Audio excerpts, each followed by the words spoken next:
Hi guys, எல்லாருக்கும் good afternoon. Good morning. எல்லோரும் என்ன பண்ணிக்கிட்டு இருக்கீங்க? வீடியோ வந்து ஷார்ட்டாக தான் ஒரு 8 இல்லைனா ஒரு 10 நிமிஷத்துக்குள்ள தான் நான் பேசுவேன். அதிகமாக பேச வந்து நான் விரும்பலை. ஏன் அப்படின்னு சொல்லி கேட்டிங்கன்னா, முதல்ல இங்கே என்ன நடக்குது அப்படிங்கிறது உங்கள் யாருக்குமே புரியலை.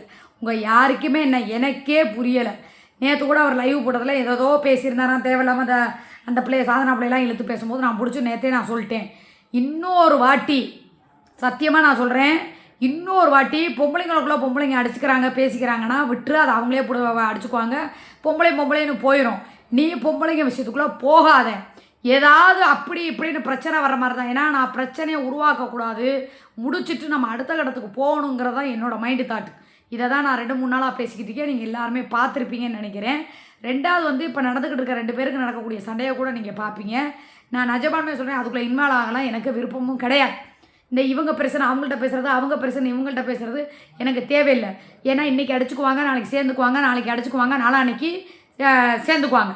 இந்த மாதிரி என்ன, ரெண்டாவது ஒரே ஊரில் இருக்கிறாங்க. ரெண்டாவது அவங்களுக்குள்ளே அது அவங்களோட பர்சனலு என்னென்ன பர்சனல் ஷேர் பண்ணிக்கிட்டாங்க, என்னென்ன பர்சனல் பேசியிருக்காங்கங்கிறத நமக்கு தெரியாது. ஏன்னா அவங்க 2 பேருமே யாருக்கிட்டையுமே பேசுறது கிடையாது. எனக்காக தான், அந்த இவளுக்காக தான் வந்து என்கிட்ட வந்து நான் ஓப்பன் டாக்காகவே நான் சொல்லிக்கிறேன். இதை வந்து ஒளிவு மறைவு கிடையாது. இதில் இவங்க போய் பேசுகிறாங்க, அவங்க உண்மை பேசுகிறாங்க, அவங்க உண்மை பேசுகிறாங்க, இவங்க போய் பேசுகிறாங்க. யாருக்கும் நம்ம சப்போர்ட் பண்ணல, நான் வரலை. தீபா என்கிட்ட 2-3 நாளாக பேசுனது, அவள் எப்படி கேரக்டர் என்னங்கிறது பர்சனலாக எனக்கு தெரியாது. மேலோட்டமாக தான் நாங்கள் பேசுகிறோம், ரொம்ப ஆழமாலாம் நாங்கள் பேசுகிறது கிடையாது. வந்தால் நீ நிம்மதியாக இருக்கிறதுக்கான உண்டான வழியை பாருங்க. இதை பெருசாக கொண்டு அவள் என்கிட்ட சொன்னதை தான் சொல்கிறேன், பொய்யெல்லாம் சொல்லலை. இது சப்போர்ட்லாம் கிடையாது. நீ வாட்டுக்கும் வேலையை பாரு வெய்யி அப்படின்னு தான் சொன்னாலே ஒழிஞ்சு ஒரு இதில் கூட அவளை தூக்கி உள்ளே வச்சிரு, அவளை விட்டுறாத, அவளை பண்ணாத, அது இது அப்படின்னு சொல்லி சொன்னேன். ஆனால் இப்போ நேற்றுலேருந்து கூட இதை சொல்லலைன்ட்டு லைவில் கூட சொல்லியிருப்பாப்புல இருக்கு, நான் கருப்பி வச்சு மூவ் பண்ணுறேன்னா. ஆனால் அதுக்கப்புறம் இதை பற்றி அவள் எதுவுமே பேசவே இல்லை. நீ வந்து இதை பண்ணி தான் ஆகணும், நீ இப்படி தான் பண்ண. ஏன்னா இதை ஏன் நான் சொல்கிறேன்னா, எல்லாருக்கும் என்னை பற்றி நல்லா தெரியும். 100 பேர் என்னை உசுப்பேத்துறானோ, 100 பேர் எனக்கு ஐடியா கொடுத்தாலும் முழுக்க இந்த பிரச்சனைகளை போனால் அடுத்த கட்ட விளைவுகள் என்னென்ன வரும் அப்படின்னு சொல்லி நல்லா தெரியும், எனக்கு தெரியும். சரிங்களா? அதனால் நான் யார் கேட்பார் பேச்சை என்றைக்குமே நான் கேட்க மாட்டேன். இப்போ என்ன கதை நடக்குதுன்னா, இவங்க 2 பேரும் போடுற சண்டையை நல்லா பார்த்துக்கங்க. நம்ம போக்சோ கேஸை நீங்கள் எல்லாருமே உங்களுக்கு புரிய மாட்டேங்குது. போக்சோவில் வந்து அந்த கேஸையே மறக்கிறதுக்காக நடுவில் உள்ள என்ட்ரி கொடுக்குறான். ஏன்னா அவளை யாருமே சீந்தாமல் கிடந்தீங்க, யாருமே சீந்தலை. இங்கிட்டு பார்த்தா இவங்க அந்த மேடம் பெரிய மேடம் வந்து லைவ், இங்கிட்டு வந்து தீபா, இங்கிட்டு நான், இங்கிட்டு இவர், இங்கிட்டு வந்து சிலிக்கானு எல்லாரும் போடுறனால, ஏன்னா இவங்களாம் அடிச்சுக்கிட்டு கிடக்குறாங்க, இவங்களாம் எல்லாம் பண்ணுறாங்க, நம்மளை ஒரு பய கூட கண்டுக்க மாட்டேங்கிறானே அப்படின்னு சொல்லி சொல்ல. இப்போ இதை யார் இந்த மதுரக்காரி இருக்காளே, இவளை வச்சு காய் நகர்த்துறாங்க. ஆளை அனுப்புனாலாம், பண்ணுனாங்களாம், என்னென்னமோ நடந்துக்கிட்டு இருக்கு. இந்த டாப்பிக்கே நான் பேச வரணும். நல்லா யோசிச்சு பாருங்கள். ஒருத்தவங்க உயிருக்கு ஆபத்தான நிலைமையில் இருக்கிறாங்கங்கும் போது ஒரு புருஷன் எங்கே இருந்தாலும் அடுத்த நிமிஷம் ஓடி வரணும். எப்படி வரணும்? ஒரு ராபிட்டோ புக் பண்ணினாவது ஓடி வந்துடணும். 4 மணி நேரம் வர்ற வண்டியில் ராபிட்டோவா நமக்கனுக்கு வரக்கூடிய கார் 2 மணி நேரத்தில் வரணும். ஆனால் காலையில் வரைக்கும் வரல. காரணம், நான் ஒரே ஒரு வார்த்தை தான் நான் கேட்கக்கூடிய கேள்வியை நான் கேட்பேன். காலையில் வரைக்கும் வராதுக்கு காரணம் என்ன? அந்த நேரத்தில் ஏன் உதவி செஞ்சாங்கல்ல, அந்த போலீஸ் ஸ்டேஷனில் வந்து உதவி செஞ்சாங்க இல்லையா, வக்கீல் உதவி, இவங்கள்ட்ட சொல்லியிருந்தா கூட, இல்லைனா மதுரையிலே நல்லா தெரியும், அக்கம் பக்கத்தில் எத்தனையோ வயசானவங்க இருப்பாங்க, அவங்கள்ட்ட ஒரு 100-200 கொடுத்தோ இல்லை ஏதோ ஒன்றும் இல்லை, அந்த ஆட்டோக்கார தம்பி ஏதோ போய் ஹெல்ப் பண்ணாங்கன்னு சொன்னீங்க, அந்த ஆட்டோக்கார பையன்கிட்டே சொல்லியிருந்தா கூட ஒரு லேடிஸ் யாராவது காசு கொடுத்தா கூட விடிய கூடவே இருந்திருப்பாங்க. ஆனால் அப்படி இல்லாமல் எதுக்கு இந்த போக்சோ கிழவி அனுப்பின ஆள் விடிய கூட இருக்கணும் சொல்லுங்கள்? ரெண்டாவது, நேற்று ஒரு வீடியோ பயங்கரமாக போச்சுன்னு சொல்லி எல்லோரும் சொன்னீங்க, ஐடியில் இருக்குது. நினச்சிருந்தா இது பிரச்சனையை நாங்கள் முடிக்கணும், அந்த அதாவது நான் உதவி பண்ணாங்க இல்லையா மெட்ராஸ்காரமா, அந்த மாதிரி நல்லது பண்ணுற மாதிரி நினச்சிருந்தா நாங்கள் அன்றைக்கி சரக்கு அடிச்சிருந்தோம். ஓப்பனாக சொல்கிறேன், படுத்து தூங்கிட்டோம். அது எதுவுமே எங்களுக்கு தெரியாது. நாங்கள் கூட கேட்டால் யாருமே எங்களுக்கு அனுப்பலை. ஆனால் அந்த அம்மா வந்து ஏதோ ப்ரைவேட் போடுங்கன்னா என்ன நடந்துச்சுன்னு தெரியல, ஏதோ இதனால் பெரிய வில்லங்க வரும்னு சொல்லி ஒருவேளை அவங்க யோசிச்சிருக்கலாம், இல்லை அவங்க சார்ந்த வழக்கறிஞர்கள் யாராவது சொல்லியிருக்கலாம், அழிச்சாச்சு. இதை வந்து போக்சோ கிழவி ஐடியில் போட்டிருக்கும் போது நீ இந்த வீடியோவை ப்ரைவேட் பண்ணி தானே வச்சுருப்பேன், ரிப்போர்ட் அடித்து தாராளமாக தூக்கலாமே. ரெண்டாவது, ஜிஹெச்சில் படுத்திருந்த மாதிரி ஃபோட்டோ சம்மந்தப்பட்ட இப்போ சென்னை அம்மாவுக்கு அனுப்பியிருந்தா கூட சரி அவங்க உதவி செஞ்சாங்க அனுப்புனாங்க பண்ணலாங்களாம். இது ஏன் கிளவிக்கு போச்சு? எப்படி போச்சு? இப்போ நீ கிளவியை வச்சு அதாவது இவங்கெல்லாம் செஞ்ச உதவியை தூக்கி தூர வீசிட்டு இப்போ வந்து போக்சோ கிளவியோட போக்சோ அப்படிங்கிற விஷயத்த மறக்கடிக்கணும். அதனால் சிக்கா சூர்யா மேலே எல்லாரும் கவனத்தை செலுத்தணும். அவங்க தான் இதுக்கு முழுக்க காரணம்னு நீ நிறைய வாக்குமூலமும் கொடுத்துருக்க. நான் அதை பற்றி கவலையே படலை, கவலைப்பட போகிறதும் கிடையாது. சரியா? நான் என்னை மூஞ்சில் ஏதாவது கவலையோ ஏதோ ஒன்று தெரியுதா? இந்த குற்றாலம் போகலான்னு பார்த்தா இந்த சனி ஞாயிறு சீசன், அதனால் கொஞ்சம் முன்ன பின்னாங்கிறாங்க. நாங்கள் திடீர்னு எப்போ வேணாலும் போவோம் வருவோம் வைப்போம். இந்த பயந்துக்கிட்டு ஓடுறது, பயந்துக்கிட்டு எங்கே ஓடினாலும் இந்த பாருங்கள் ஒன்றே ஒன்று சொல்லிக்கிறேன், நம்ம எந்த மூளை முடுக்குள்ள ஓடி ஒளிஞ்சாலும் காவல்துறை நினச்சா கையும் களவுமா சிக்குவாங்க. சரியா? உங்களுக்கு தெரியும் கிளவியை எங்கே வச்சு தூக்குனாங்கன்னு தெரியும். கிளவி கூட இருக்கிறவங்களெல்லாம் எங்கே வச்சு தூக்குனாங்கன்னு உங்களுக்கே நல்லா தெரியும். அதனால் நாங்கள் குத்தாலத்தில் போய் ஒளிஞ்சாலும் சரி, குஜராத்தில் போய் ஒளிஞ்சாலும் சரி, பாகிஸ்தான்லேயே போய் ஒளிஞ்சாலும் சரி, தூக்கணும்னு மனசு வச்சுட்டாங்கன்னா போலீஸ் கண்டிப்பாக வந்து தூக்குவாங்க. தவறு இருக்கும் பட்சத்தில், அதை ஆதாரபூர்வமாக நிரூபிக்கும் பட்சத்தில். நான் கேட்குறேன், விளையாட்டாக நீ போடுறேங்கிற ஒரு வீடியோவை நீ ப்ரைவேட் பண்ணிவிட்டு கிளவி போடுறதுக்கு நீ எப்படி முதல்ல பர்மிஷன் கொடுத்த? இது எங்கே போய் முடியும்னு இதனுடைய விளைவுகள் உனக்கு தெரியுமா இல்லை தெரியாதா? படித்தவங்க அவங்க அவங்க வந்து படித்தவங்க இதனால் பின்விளைவுகள் தெரிஞ்சதுனால தானே உன்னை ப்ரைவேட் போடுன்னு சொன்னாங்க. நாங்கள் முடிக்கிறதுக்குள்ளேயே இதையும் பேசியிருக்காங்க. வேணா கருப்பி வந்து யாருன்னெலாம் சொல்லலை, கருப்பி இன்றைக்கி செம்ம போத கண்டிப்பாக படுத்து தூங்கியிருப்பா, 6 மணிக்கு தான் எந்திரிப்பா, அதுக்குள்ளே ஏதாவது ஒன்று பண்ணுங்கன்னு சொல்லி அழிச்சா ப்ரைவேட் போட்டாச்சு. இது எப்படி அந்த கிளவி போடுறதுக்கு எப்படி நீ பர்மிஷன் கொடுத்த? யாருமே டவுன்லோட் பண்ணல. ஏன்னா எங்களுக்கெல்லாம் எப்படி இருந்தாலும் வந்துடும், ஆனால் வரல, யார் கைக்குமே சிக்கலை அது. ஆனால் அதை ப்ரைவேட்டில் இருந்த அதை டவுன்லோடு போட்டு முழுசாக அக்கு பெசராமல் ஆணி பெசராமல் கொடுத்தது யார்? இப்போ வந்து பாவம் அந்த பையன் வந்து உதவி செஞ்சுருக்கேன், இந்தம்மா மெட்ராஸ்காரம்மா உதவி செஞ்சுருக்கேன், எல்லாம் பண்ணாங்களே, கடைசியில் எல்லாருக்கும் வாழைப்பழத்தை கொடுத்தியா நீ? நான் இன்னமும் சொல்கிறேன் மெட்ராஸ்காரம்மா சகோதரியே, உங்களுக்கு நான் நல்லா சொல்கிறேன், இன்னமும் சொல்கிறேன், தீபாவுக்கும் சொல்கிறேன், மெட்ராஸ் அந்த பெரிய மேடத்துக்கும் சொல்லிக்கிறேன், இது இல்லை இன்னும் நிறைய இருக்குது, உங்களுக்கு இன்னமும் தெரியலை. சரியா?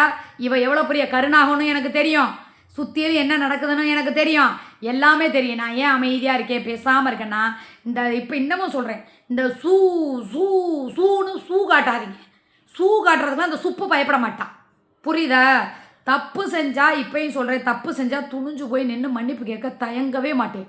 ஆனால் செய்யாத தப்புக்கு ஒருபோதும் நான் துணை நிற்க மாட்டேன். டெய்லி போலீஸ் ஸ்டேஷன் போகிறேன். இதுக்கு ஒரு முடிவு எனக்கு கிடைக்குமா? ஏன் நான் கேட்குறேன், இவங்க பண்ணுற வேலையை நான் பண்ணுறதுக்கு எவ்வளோ நேரம் ஆகும்? எனக்கு நடவடிக்கை எடுக்கலை, எனக்கு சரியான இது கிடைக்கலன்னு நீங்களாம் சும்மா தான் போட்டுருப்பீங்க.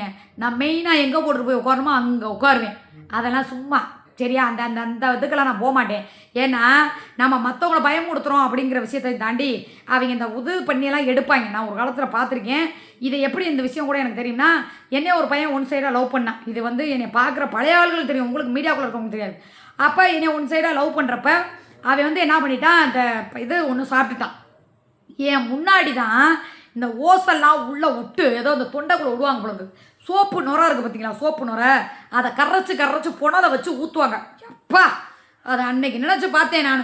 நான் கண்ணு முன்னாடி தான் பார்த்து 3 நாளைக்கு பேசவே முடியாது. எனக்கு 2வது ஒரு டவுட்டு, எப்படி முதல் நாள் வந்து மார்சூரியில் படுத்திருந்த மாதிரி ஒரு ஃபோட்டோ வருது, எல்லாம் வருது, மறுநாளே எப்படி காலையில் எழுந்திரிச்சு 1 மணி நேரம் லைவு, காலையில் ஒரு மத்தியானம் ஒரு வீடியோ, காலையில் ஒரு வீடியோ, அந்த ஒரு பாய்சனோடையே போய் அந்த ஹாஸ்பிட்டலில் வந்து ட்ரீட்மெண்ட்டு கரெக்டாக 9/7/2026 1:30 மணிக்கு ரிப்போர்ட் கையில் வந்திருக்கு. Right, okay.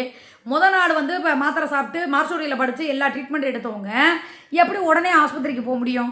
ப்ரைவேட் ஆஸ்பத்திரிக்கு எந்த டாக்டர் செக் பண்ணும்போதே என்னம்மா இந்த மாதிரி எல்லா செக்கப் எடுக்கும் போதே என்னம்மா நீங்கள் ஏதாவது மற்றது சாப்பிட்ருக்கீங்களா, பண்ணியிருக்கீங்களா, சரி அப்போ ஒரு நாள் 10 நாள் கழித்து வாங்க, ஏன்னா நீங்கள் இந்த மாதிரி பண்ணியிருக்கீங்கன்னு சொல்லி முதல்ல இந்த மாதிரி கேஸ் ட்ரீட்மெண்ட் எடுக்கிறதுக்கே யோசனை பண்ணுவாங்க. ஏன்னா படித்த மருத்துவர். நான் கேட்குறேன், நான் பொதுவாக தான் இதை பேச வர்றேன். சரியா? முதல் நாள் சீரியஸ் கண்டிஷனில் படுத்திருக்க, அப்படி அக்கறை இருக்கிற புருஷன் 2 மணி நேரத்தில் வந்திருக்கலாம், காசே போனாலும் பரவாயில்ல. அதெல்லாம் கண்டிப்பாக அந்தம்மா உதவி செய்வாங்க. நான் ஓப்பனாக சொல்லிக்கிறேன், இந்த மாதிரிக்கா நான் வந்து ஒரு காரை தனிக்காரை பிடிச்சிட்டு போகிறேன் அப்படின்னு சொல்லி நான் கூட ஒரு இதே கூட புக் பண்ணி முதல்ல போய் பார்ப்பா, முதல்ல போய் என்ன எதுன்னு காப்பாற்றுப்பான்னு அவங்க உதவி செய்வாங்க. அவங்க மனசை பற்றி எனக்கு தெரியும். அப்படி இருக்கிறவன் நீ ஏன் காலையில் வரணும்? ஒரு பொண்டாட்டி சாக கிடைக்கிறாங்க போது ஒரு புருஷன் அதிகாலையில் ஜாலியாக வர்றதுக்கு காரணம், கிளவி ஆளை உள்ளே அனுப்புறதுக்கு காரணம், அதில் இன்ன பேர் தாங்கிறதுக்கு காரணம், ஏன் அவங்கள்ட்டே கேட்டிருக்கலாம். இந்த மாதிரி ஆகிப்போச்சுங்க அப்படின்னா அவங்களே அந்த ஆட்டோக்காரன் அந்த மீட்டை நான் சொல்கிறேன், அவங்களோட எல்லாமே ஆட்டோக்காரங்கிட்டே சொல்லி, அப்பா தம்பி ஏதோ ஒரு 1000-500 நான் செலவு கொடுத்துட்றேன், யாராவது ஒரு லேடி இருந்தாங்கன்னா அவங்க கூட இருக்க சொல்லுப்பா, அவங்க ஹஸ்பண்ட் வர்ற வரைக்கும் சொல்லி மெட்ராஸ் அம்மாவே சொல்லியிருப்பாங்களே, நீ ஏன் அவங்கள்ட்ட அந்த ஐடியாவெல்லாம் சொல்லலை? ஏன்னா அவங்களுக்கு மதுரையை பற்றி தெரியாது. நான் இப்போயும் சொல்கிறேன், மதுரையை பற்றியெல்லாம் அவங்களுக்கு தெரியவே தெரியாது. அப்படிங்கும்போது கிளவி ஏன் ஆளை உள்ளே அனுப்பணும்? கிளவி வீடியோ போடுறதுக்கு நீ எப்படி சம்மதிப்ப? நீ நினச்சிருந்தா அதை ரிப்போர்ட் அடிச்சிருக்கலாம். ரெண்டாவது ஹாஸ்பிட்டலில் அட்மிட் ஆன ஃபோட்டோவை நீ அவங்களுக்கு அனுப்புறது நியாயம்தான். ஏன்னா உதவி பண்ணவங்களுக்கு கண்டிப்பாக அனுப்பணும். நீ எதுக்கு கிளவிக்கு அனுப்புன? ஆல்ரெடி கிளவிக்கும் உனக்குமே ஆகாது. நீயே பல பேர் ஆடியோவை எடுத்து அனுப்பியிருக்க. ஆஸ்திரேலியாக்காரி சோறு போட்டு ஒன்னே என்னமோ தலையில் தூக்கி வச்சு கொண்டாடுனா கடைசியில் அவளுக்கே ஆடியோ போட்ட. நான் ஒரு கோயிலுக்கு போயிட்டு வந்தேன், ஓப்பனாக சொல்கிறேன். எந்த கோயிலுக்கு? இந்த சுடுகாட்டுக்காளி அந்த கோயிலுக்கு நான் போயிட்டு மனசு சரியில்லைன்னா நான் போவேன். அது இவருக்கு தெரியாது, இவருக்கு அது பிடிக்கவும் பிடிக்காது. நான் கோயிலுக்கு போனேன், வந்தே வச்சேன். இந்த போட்டோவை யாருக்கு அனுப்புகிறேன்னா குடி கொடுத்த குண்டம்மாவுக்கு அனுப்பியிருந்தேன். அந்த குடி கொடுத்த குண்டம்மா யாருக்கு அனுப்பி கடைசியில் பார்த்தா நேற்று தீபா போட்டு காமிக்கிற அந்த இதில் அந்த போட்டோவை நான் பார்த்தேன். நான் ஒன்றே ஒன்று சொல்கிறேன், இந்த வீடியோ மூலியமாக ஒன்று சொல்லிக்கிறேன். முதல்ல ஒருத்தருக்கு ஒருத்தர் உண்மை நல்லது செய்கிறாங்கன்னா உண்மையாக இருந்து, ஓப்பனாக சொல்கிறேன், ஒருத்தருக்கு ஒருத்தர் நல்லது செய்கிறாங்கன்னா அவங்களுக்கு நீங்கள் உண்மையாக இருந்து பழகுங்க, சரியா? இங்கே எல்லாமே ஒரு போலியான வேஷம்தான். இங்கே நல்லவ மாதிரி பேசிட்டா அங்கே போகிற, நீ அங்கே நல்லவ மாதிரி பேசிட்டா அங்கே போகிற, நீ பேசுகிறீங்களா? பேசுங்க, நான் வேணான்னு சொல்லலை, மேலோட்டமாக பேசுங்க. இப்போ இந்த தீபா கிட்ட பேசுகிறேன், மேலோட்டமாக தான் பேசுகிறேன், கேளுங்க. பர்சனல் நான் பேசுகிறதே கிடையாது. என்னைக்கு நான் அந்த என்னைய ஒருத்தி நெஞ்சில் குத்துனாலோ அப்பையிலேருந்து நான் என்ன பண்ணுறேன், ஏது பண்ணுறேன், எங்கே போகிறேன், எங்கே வர்றேன், எங்கள் வக்கீல் யார், என்ன பீஸு கொடுத்தேன், எதுவுமே தெரியாது. எதுவுமே தெரியவே தெரியாது. அதே மாதிரி சொல்கிறேன், மெட்ராஸ்கார அம்மாவுக்கே சூர்யா அந்த நிலைமைக்கு போவாளா அப்படிங்கிறது கூட தெரியாது. என் பிள்ளையோட வீடியோ அவங்க பார்க்கவே இல்லைன்னு தான் இப்போ வரைக்கும் சொல்கிறாங்க. நான் தீபாவுக்கு அனுப்பி வச்சதை கூட தீபா வாக்கு மூலமாகவே கொடுத்துட்டா, நான் ஏன் அனுப்பி வைக்கணும் அப்படின்னு சொல்லி சொல்லிட்டா. அதுக்கப்புறம் அவளே சொன்னதுக்கு பின்னாடி நான் வேறு யார் மூலியமாவது அனுப்பி கூட அதை கொஞ்சம் அவங்கள்ட்ட அனுப்பி விடுங்கன்னு பார்த்தாங்களா பார்க்கலையான்னு எனக்கு தெரியல. பார்த்ததுக்கு பின்னாடி ஒரு தாயாக அவங்க உணர்வுகள் எப்படி இருக்குங்கிறது அவங்களுக்கு தெரியும், சரியா? அதனால் என்ன சொன்னால், இந்த பிரச்சனை நான் கேட்குறேன், கம்ப்ளைண்ட் நான் தான் கொடுத்துருக்கேன். 24ஆம் தேதி வரைக்கும் டைம் கொடுத்துருக்காங்க. அதுக்குள்ளே எதுக்கு இவ்வளோ போராட்டம்? நீ பெரியாளா, நான் பெரியாளா, நீ பெரியாளா, நான் பெரியாளா, எங்கே என்ன பிரச்சனை இங்கே நடந்துக்கிட்டு இருக்கு எனக்கு புரியலை.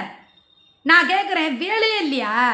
நாங்கள் தான் கண்டென்ட் போடுறோம்னா எங்கள் வயிற்று போல போதுதான் நாங்கள் கண்டென்ட் போடுறோம், வீடியோ போடுறோம், ரைட்டு. நீங்கள் ஏன் அடிச்சுக்கிட்டு கிடக்குறீங்க? இந்த நீங்கள் அடிச்சுக்கிட்டு கிடக்கும்போது தான் வந்துட்டு அடுத்து 3வது ஆள் ஒருத்தி குப்பையில் தூக்கி வீடு கூட்டுற மாதிரி கூட்டி ஒதுக்கி வச்சிங்க. அவள் வர்றா, அவளுக்கு கை கோத்துட்டா, சரிங்களா?